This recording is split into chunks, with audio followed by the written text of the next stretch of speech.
تو یہ سارے غم میرے نبی نے برداشت کیے. میرے قریب آ کر صاحب کے صاحبزادے بچپن میں انتقال کر کے میرے نبی ہاتھوں میں اٹھاتے ہیں, آنکھوں میں آنسو آتے ہیں.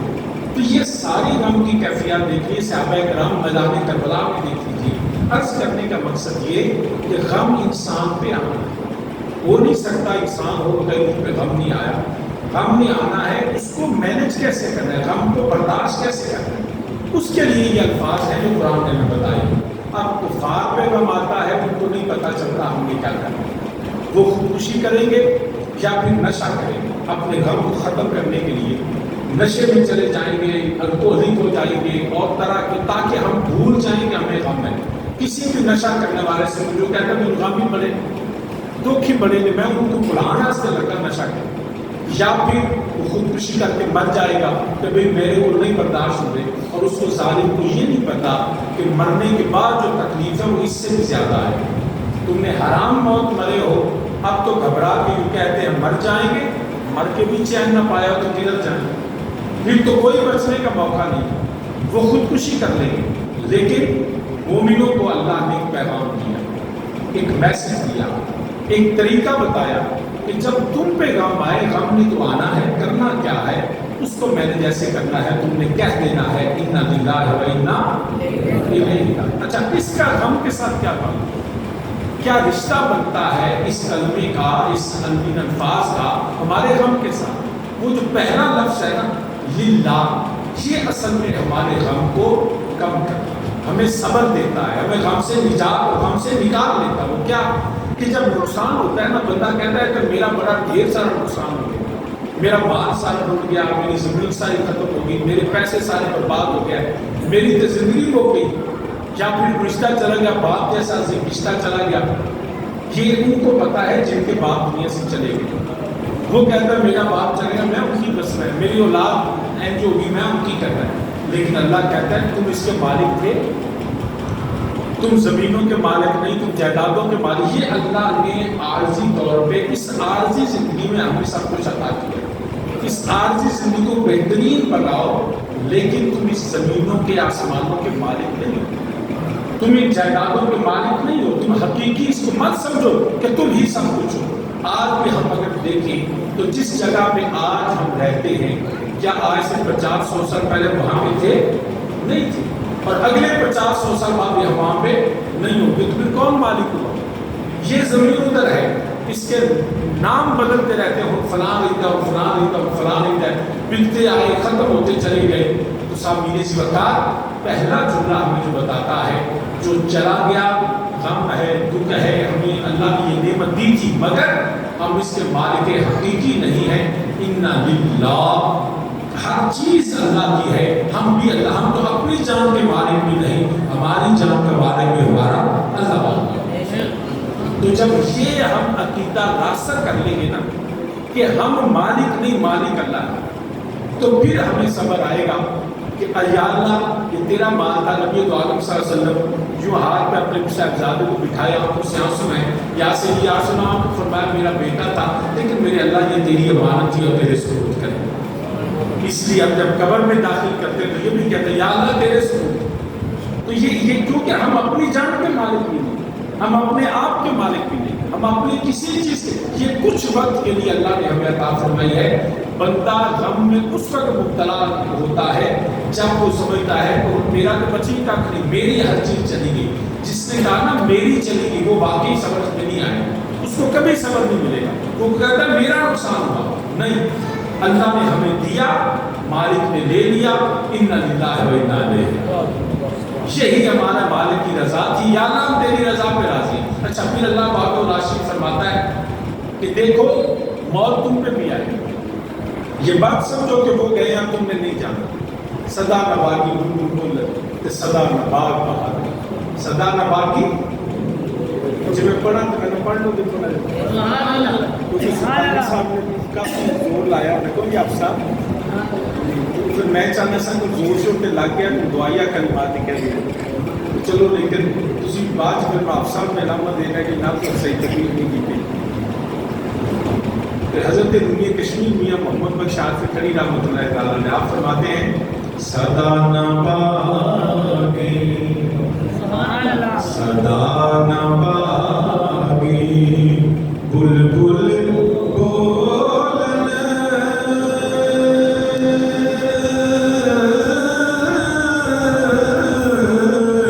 تے صدا نہ باغ بہاراں صدا نہ ماپے حسن جوانی صدا نہ صحبت یاراں سارے مل کے میرے ساتھ پڑھے صدا نہ باغی بلبل بولنے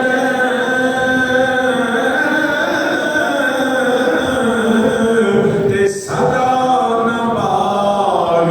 بہاراں صدا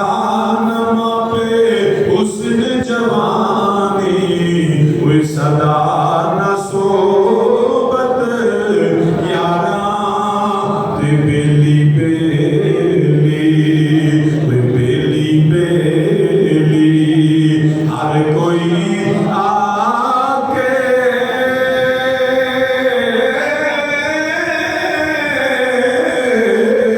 تے آخر وٹھا پیاں کل جنا بن ایک پل نہیں سجیندے کل جنا بن ایک پل نہیں سجیندے اج شکلاں یاد نہ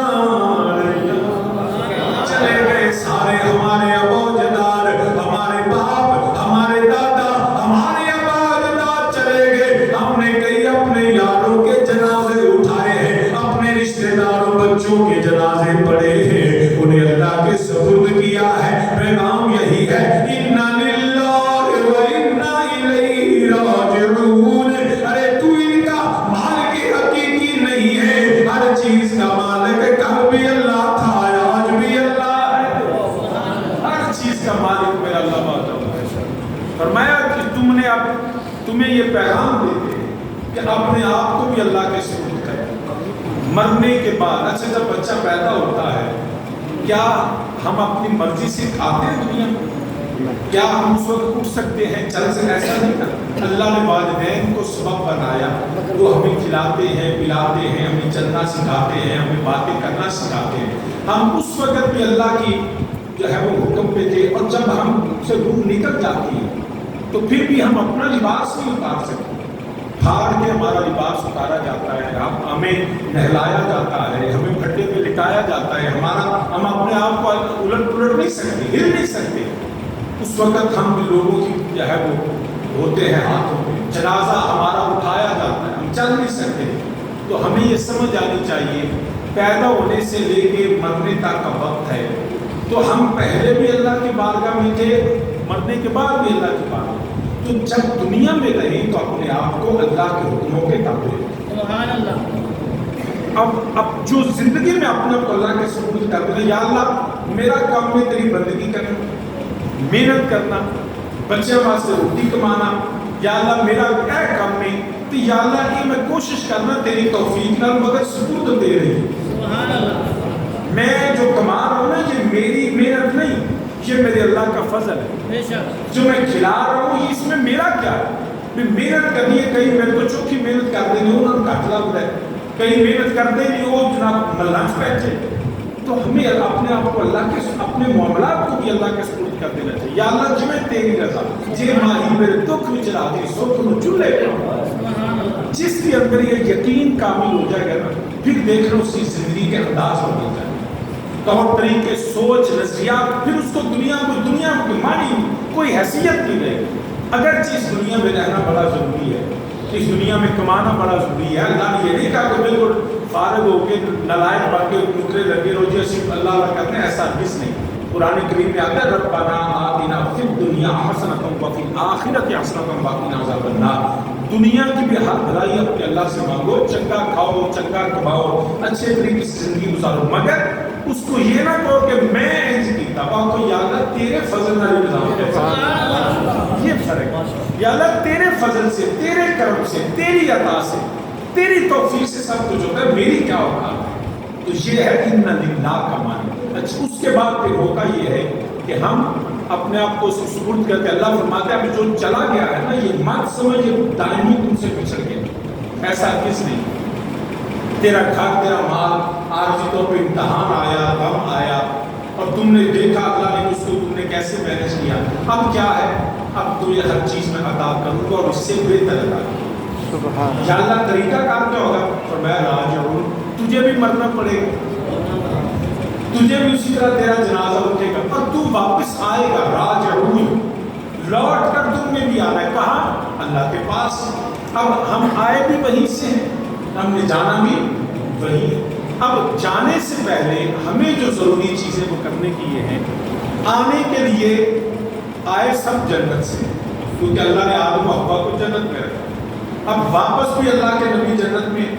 تو اللہ فرماتا ہے اولاد آدم تم نے بھی واپس آنا ہے، راجعون۔ اب جانے کے لیے آئے، مثلا میں اپنے گھر سے آیا، آپ اپنے گھروں سے آئے، آپ لوٹ کے جائیں گے ہم اپنے ہی گھر، لیکن مرنے کے بعد ہمارا جو گھر ہے وہ مستقل ہے جنت، لیکن ہم نے یہاں ڈیسائیڈ کرنا ہے ہم نے جانا کہاں ہے، ایک جنت ہے ایک جہنم ہے، فیصلہ ہم نے وہ ہے تو ڈیسائیڈ ہیئر رائٹ ناؤ، اپنی اس زندگی میں ہم نے فیصلہ کرنا ہے کہ اب مجھے لوٹ کے کہاں جانا ہے۔ آنے آئے جنت سے، جائیں گے سارے جنت میں نہیں، کیوں نہیں جائیں گے، اس لیے مثال کے طور پہ میں لاہور جاتا ہوں تو میں یہاں سے نکلتا ہوں موٹر وے پہ، خان کا ڈوگرا سے میں بجائے موٹر وے کے سیدھا نکل جاتا ہوں اور 2-3 گھنٹے گاڑی چلاتا رہتا ہوں، اس کے بعد میں کسی بندے کو پوچھنا یار میں لاہور جانا ہے تو ہم قسم کرتے دا رستہ ہے، میرے 3 گھنٹے ہو گئے گڈی چلا دیا، لاہور نہیں پہنچیا میں، تو آ کے جناب تہاڈا منہ ہی لاہور نہیں، تسا منہ کیتا سرگو دیا، 4 گھنٹے نہیں 10 گھنٹے بھی گڈی چلاؤ نا تو تسا لاہور نہیں لگ پڑے، اگر لاہور جانا ہے تو منہ لاہور کرو۔ اب ہر شخص یہ چاہتا ہے کہ میں جنت میں جاؤں، جنوں پر جن کو چلو، وہ بدماش ہے، وہ چور ہے، وہ ڈکیت ہے، وہ حرام کھاتا ہے، وہ رشوت لیتا ہے اور نماز نہ پڑھتا ہے، جنوں کو چورا دعا دی یا اللہ مجھے جنت عطا کر، ہن دعا مانگنے پہ مگر یہ بندیا ویکھ صحیح کہ دعا تو پہلا تیرا منہ جنت دا ہے، نماز میں پڑھی جانا ہے، ٹری بھی جانا ہے، کیا تمہارا رخ جنت کی طرف ہے، وہ کس کا رخ ہوگا، اس کے لیے قرآن نے کہا صراط الذین انعمت علیہم، فرمایا کہ اہدنا الصراط المستقیم، صحیح رستے پہ چلو، سیدھے پہ، ان لوگوں کے رستے پہ انعمت علیہم جن پہ اللہ نے انعام کیا، اللہ کے مقرب بندے۔ اب یا اللہ تیرے مقرب کون ہے، فرمایا انعم اللہ علیہم من النبیین والصدیقین والشہداء والصالحین، فرمایا نبی، صدیق، شہید، اولیاء اللہ، یہ وہ لوگ ہیں جو اللہ کے مقرب ہیں، یہ جنتی ہیں، ان کے ساتھ رہو گے تو جنت کی طرف چلے جاؤ گے۔ اگر تم نے ان کو چھوڑا تو پھر دعائیں رہ جانی ہیں، منہ تیرا جنت کوئی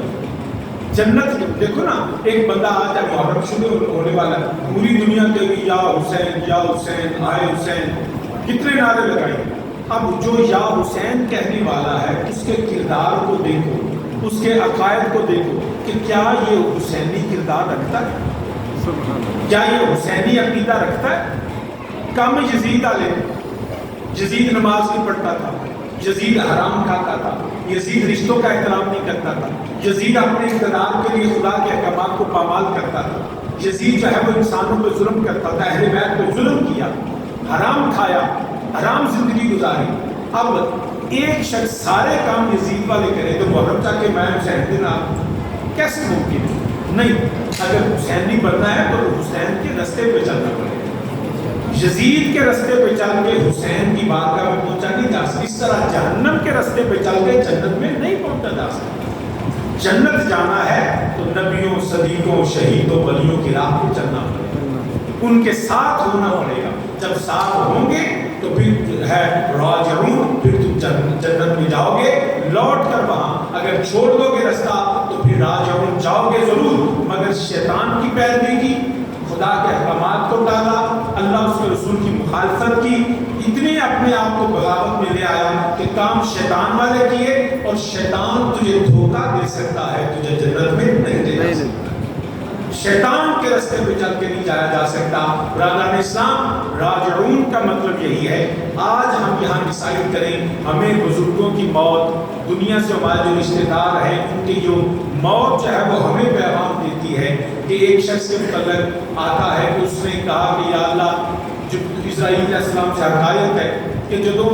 میری باری آئے نا تو منظر چاہتا پہلا انداز دینا تھا کہ میں تیاری کر لاں، میں مرد تو پہلا توبہ کر لاں، تیاری کر لاں۔ وہ چاچا فوت ہو گیا، باپ فوت ہو گیا، یار فوت ہو گیا، ماں فوت ہو گئی، جدوں باری آئی نا وہی تے وہ اسرائیل علیہ السلام آئے تو انہاں کہ چل بھی بندیا تیری باری آ گئی۔ انہاں کہ جناب میں تے عرض کیتا سن پہلا دسیا ہے تو سمجھ دسیا ہی نہیں۔ اسرائیل آخیا جدوں ماں تیری گئی ہے تینوں پیغام نہیں ملا کو باری تیری؟ تو تیرا باپ کا جنازہ پڑھی تو پیغام نہیں پہنچیا کہ روز تو جنازے پڑھے گا کہ میرے پیغام نہیں ملا؟ ہر جنازہ ہمیں پیغام دیتا ہے بیٹیا تیار ہو جا کو باری تیری، اگوں باری تیری۔ یہ مت سمجھے کہ پتہ نہیں آگے سے جوان ہو تو بوڑھے ہوں گے، کوئی پتہ نہیں، اگلے لمحے کا نہیں پتہ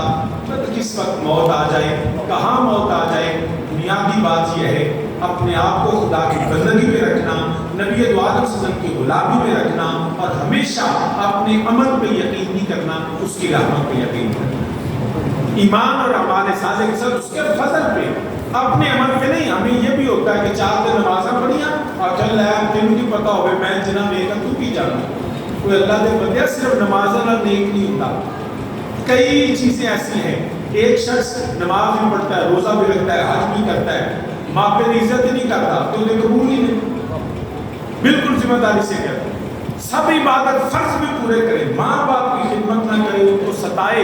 ان کو دکھ دے تو وہ دی نماز کوئی نہیں قبول ہی نہیں، حج قبول ہی نہیں، صدقہ قبول ہی نہیں۔ ایک شخص والدین کی خدمت بڑی کرتا ہے مگر دیگر فرضوں کو چھوڑا ہو، تو اپنے ایک عمل کی وجہ سے اپنے آپ کو جنتی نہ سمجھے، جنتی آپ کو اللہ کے فضل سے سمجھے، مصطفیٰ کی غلامی کی وجہ سے۔ ورنہ عمار کی میرے نبی علیہ السلام نے فرمایا جیدے کو صاحب ہوئے وہ مارے آگئے، انہیں نہیں بچنا، صاحب اسی دے ہی نہیں سکتے، اسی لیا جنہ ٹول کے پیرن دے آئے ہیں نا، یہ صاحب نہیں دے سکتے، وہ کچھ ہونا جنہیں ٹول نہیں سکتے۔ اللہ کا فضل اکھا ملوی نہیں آتا ہے، کھان پی لگا کوئی پابندی نہیں، جو ہسپتال جائیے نا پھر پتہ لگ گیا صحت کی ضروری ہے، مگر کیا صاحب جو کدی زندگی سے کدی کسی سویرے اٹھتے ہیں سارا کام دنیا نے پیر زمین پر آ کے یا اللہ تیرا شکر ہے میں صحیح سلامت ہو گیا، کدی نہیں ایسا نہیں ہوتا۔ نمازاں فجر دیا سب پڑھنیاں، فجر میں پوچھ رہے ہیں آپ سب کتنے نمازی دن میں سے، ہم تو فرض بھی ادا نہیں کر رہے، تو ہمیشہ اعمال پہ نہیں اس کے فضل پہ یقین کریں، عدل کریں تو تھر تھر کمبل، سبحان اللہ، عدل کریں تو تھر تھر کمبل، وہ اونچیاں شانہ والے، وہ فضل کریں نا بخشے جاون، وہ میں ورگے منہ کا آلے، وہ فضل کریں نا بخشے جاون، وہ میں ورگے منہ کا آلے، وہ عدل کریں تا تھر تھر کمبل، اونچیاں شانہ والے، فضل کریں تا وہ بخشے جاون، وہ میں ورگے منہ کا آلے، کہ جے بیٹھا میں اپنے عملاں ولے، تے پھر کچھ نہیں میرے پلے، تے جے بیٹھا تیرے فضلاں ولے، تے پھر بلے بلے بلے۔ اس لیے برادران اسلام، نیک اعمال ایمان، آخری بات میں اس طرح کرتا ہوں، یہ ہے احسان ثواب۔ کیا ہے احسان ثواب؟ قرآن کریم میں احادیث میں احسان ثواب بخشش کی دعا میں جانے والے کے لیے بڑی وضاحت کے ساتھ بیان ہے، حتیٰ کہ رب ذوالجلال نے فرمایا جو مومنوں تم دعا کیا کرو ربنا اغفر لنا، سورہ حشر میں آتا ہے ربنا اغفر لنا وَلِإِخْوَانِنَا الَّذِينَ سَبَقُونَا بِالْإِيمَانِ، یا اللہ مجھے بخش، میرے مسلمان بھائیوں کو بخش، بالخصوص سبقونا بالایمان، جو پہلے دنیا سے چلے گئے، میرا ملوک کو بخشے گئے، کہ ان کے لیے بخشش کی دعا۔ ابراہیم علیہ السلام کی وہ دعا آج نمازوں میں مانگتے ہیں، ربنا ربنا اغفر لی ولوالدی وللمؤمنین یوم یقوم الحساب، یا اللہ مجھے، میرے والدین کو اور تمام مسلمانوں کو بخش دے قیامت تک۔ تو یہ بخشش کی دعا مانگنا میرے اللہ کا حکم ہے۔ احباب کہتے ہیں جی یہ تو کھانے پینے کا بہانہ بنا رکھا ہے، ہرگز ایسا نہیں ہے، وہ مذاق اڑا دین کو، شریعت کو مذاق کے اس انداز میں نہیں کہ جس سے شعار اسلام کو توہین ہو، ایسا نہیں کرنا چاہیے۔ یہ کھانے پینے کا بہانہ نہیں ہے، کی سمجھتے ہو اگر ختم نہ ہوگا تو کھانا پینا نہیں کرتا، کتنی سادگی سے وہ نبی کی سنت کا انکار ہوتا ہے۔ پھر کھانا پینا اگر کسانوں پوچھے مولویاں پیران نے کھان پین کا بہانہ بنایا ہے تو ختم تو علاوہ جہدے گھر جائیے سو بغیر بھوکا نکلن نہیں دے، سچی گل ہے کہ کبھی بھی چلے جائے نا عام بندہ بھی، امام صاحب ہو، حافظ صاحب ہو، تو پورے ملے دل کرتا ہے یار اسے اپنے امام صاحب روٹی کھلائیے، پیر صاحب کو کھانا کھلائیے۔ کھانے پینے کے لیے ہمیں ختم کی ضرورت نہیں ہے، ختم ہم نبی کی سنت اور قرآن کا حکم سمجھ کے دیا۔ یہ جو ختم پاک ہے یہ سالے ثواب کرنا، میں نے قرآن کی آیات بھی پڑھی، لیکن کہتے ہیں جی وہ پچھلوں کی دعا کا کئی ایسے ہیں لوگ دعا مانگتے نہیں جی، بس جنازہ پڑھیا گیا پھر بعد مرد تو بعد کے لیے دعا جی اپنے عمل ہی کم ہونے۔ بھئی اگر اپنے اعمال کم آئیں گے تو پھر جنازہ تم خود پڑھتے ہو مرنے کے بعد، جنازہ پچھلے پڑھتے، اور جنازہ بخشش کی دعا ہے۔ اگر پچھلے کی دعا کے لیے ضرورت نہیں تو پھر چاہیے جنازہ نہ پڑھو۔ جنازے کا مطلب یہ ہے کہ یا اللہ یہ چلا گیا، ہم تیری حمد کرتے ہیں، تیرے نبی پہ درود و سلام بھیجتے ہیں، اس کے لیے بخشش کی دعا کرتے ہیں۔ نبی علیہ السلام نے فرمایا 40 بندے جس کی نماز جنازہ میں ہو، ایک ایسا برگزیدہ ہوتا ہے اللہ اس کی دعا سے میت کو بخش دیتا ہے۔ تو دعا پچھلے کرتے ہیں میت بخشی جاتی ہے۔ اسی طرح اور ایسے جی تیجا وہ کتنے لکھے ہیں، یہ قسمہ کتنے لکھے ہیں، اصل میں یہ احسان ثواب ہے۔ کیا ہے احسان ثواب، اور وہ بخشش کی دعا ہے جو اللہ سے مانگتے۔ رہ گئی گل تیجا کتنے لکھے ہیں، تو یہ ہم اپنی سہولت کے لیے رکھیں،